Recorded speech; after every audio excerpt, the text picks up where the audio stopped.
having to leave for an undisclosed area here. Obviously, a lot of cities, especially the nation's capital, are bracing for these protests. We've seen a lot of cities get boarded up. Their storefronts get boarded up in New York and Philadelphia and Chicago. Even here in Phoenix, we've seen that a little bit. So interesting that they're not disclosing the site of where they'll be watching the polls come in and the results come in. So we'll be following that story for you as well. I did want to just bring up something out of Kentucky that I don't think we've touched on just yet.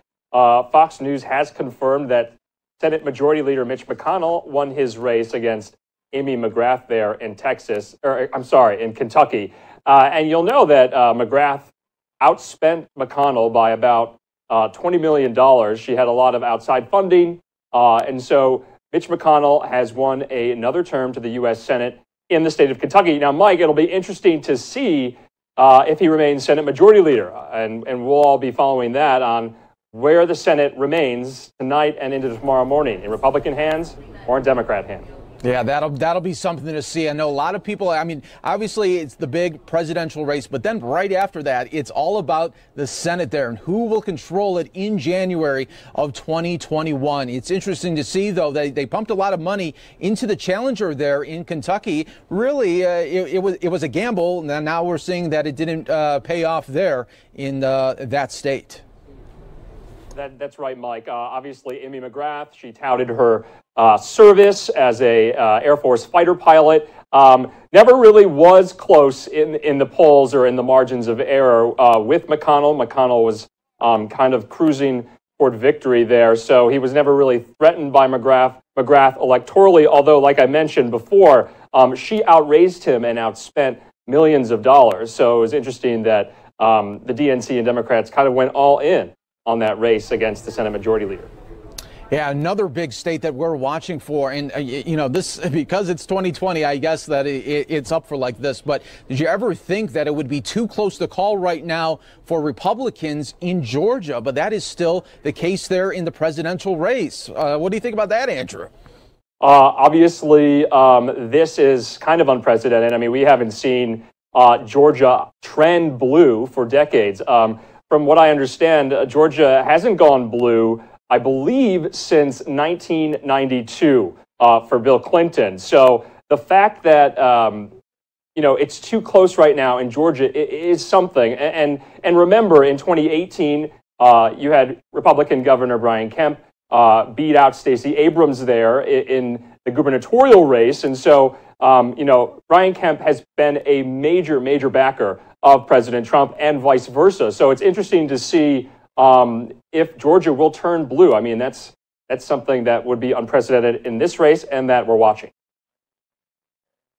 Yeah, that is going to be something big to see there as well. And we can provide you all with the latest details right here on News Now from Fox. Andrew, we're going to be right back with you in just moments here. So stand by. I know you're going to have a special interview from our sister station, Fox 2 in Detroit. That will be coming up here in just moments, everyone. So stand by there, Andy, as we continue to bring you the very latest right here across the board on News Now from Fox.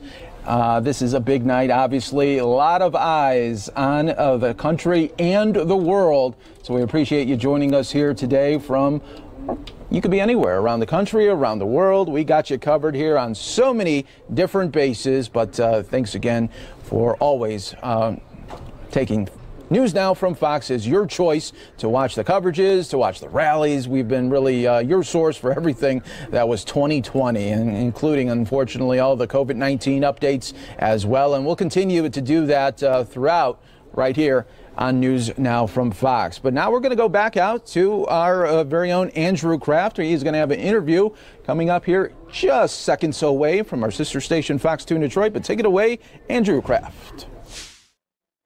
All right, we will be talking to Fox 2's own Roop Raj from WJBK in Detroit on all things Michigan coming up tonight. And as you know, President Trump won the state in 2016.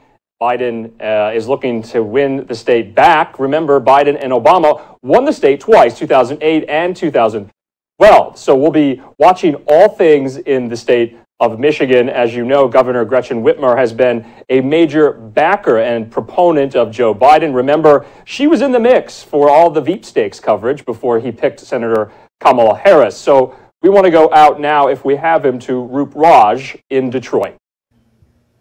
Yeah, hey there. I'm right here. Good to talk to you, Andrew. What a pleasure. You guys have been doing a great job all night long telling the country what's been happening state by state. Here in Michigan, you mentioned the governor. I just talked to her about 40 minutes ago. The governor is urging everyone here in the state of Michigan to be prepared to wait and not to expect, of course, immediate results. Our Secretary of State, Jocelyn Benson, also making her rounds on national television, telling them very much the same. This is not a traditional election. We know that everything leading up to this election has been anything but par for the course, and certainly the way we get our results and when we get our results will also be very different from what we're used to in the past. Now, the governor told me again moments ago that she's urging everybody in the state of Michigan to act with civility, regardless of who wins and who loses. Of course, there has been so much talk across the country of civil unrest. I can tell you, Andrew, that here in Detroit, if any indication of how this city has acted will act tonight is in how they've acted in the past. There is some good news to report here from the good city of Detroit. When it comes to civil unrest, there have been some flare-ups here and there and some real conflicts with police and some protesters. But for the most part, Detroit has really set the stage for how to do protests peacefully. And they did it for more than 100 days and 100 nights. And they continue, of course, to watch these election results, as does everybody else. And it'll be up to them to decide how they decide to peacefully take to the streets. The police chief, James Craig, hoping that the city of Detroit, of course, follows suit with its own actions that have been taken just in the last few months with all the civil unrest.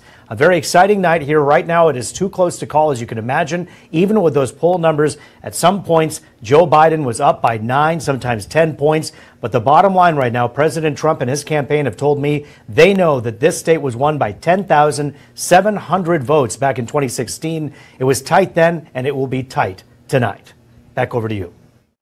That's right, Roop. We'll be watching those Detroit suburbs, those counties outside Motor City, Wayne County, Oakland County, Macomb County. We're also going to be watching to see if there's been any changes in the president's support in the Upper Peninsula. He won the Upper Peninsula as a part of Michigan pretty relatively easy in 2016. I just wanted to highlight something you were saying about preparations for unrest in the city of Detroit and kind of the governor cautioning Michiganders to, stay calm, be cautious.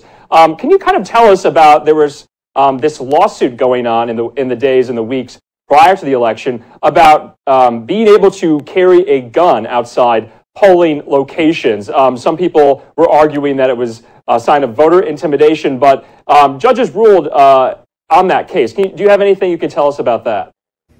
I can tell you, I talked to the Secretary of State, Jocelyn Benson, just about 4 days ago in a special town hall we did here at this Fox station in Detroit, in which we began the entire town hall asking that very question, which is, what do you think will be coming next? Right now, I can tell you the Attorney General, Dana Nessel, has appealed and is taking a look at how to appeal that decision that the Supreme Court came down, the Supreme Court, Judge Murray came down with. I can tell you that Judge Murray basically said at this point, it is overreach and overstep of the Secretary of State to ask for people to not bring with them their amendment rights, which includes the right to be able to carry when they're coming in to vote. We can tell you, and we are happy to report here in the state of Michigan, although there was a lot of talk about that in the lead up to this election, thus far tonight, we have reporters all over this region. We have not heard of any issues at all when it comes to voter intimidation relative to weapons being inside of the polling places.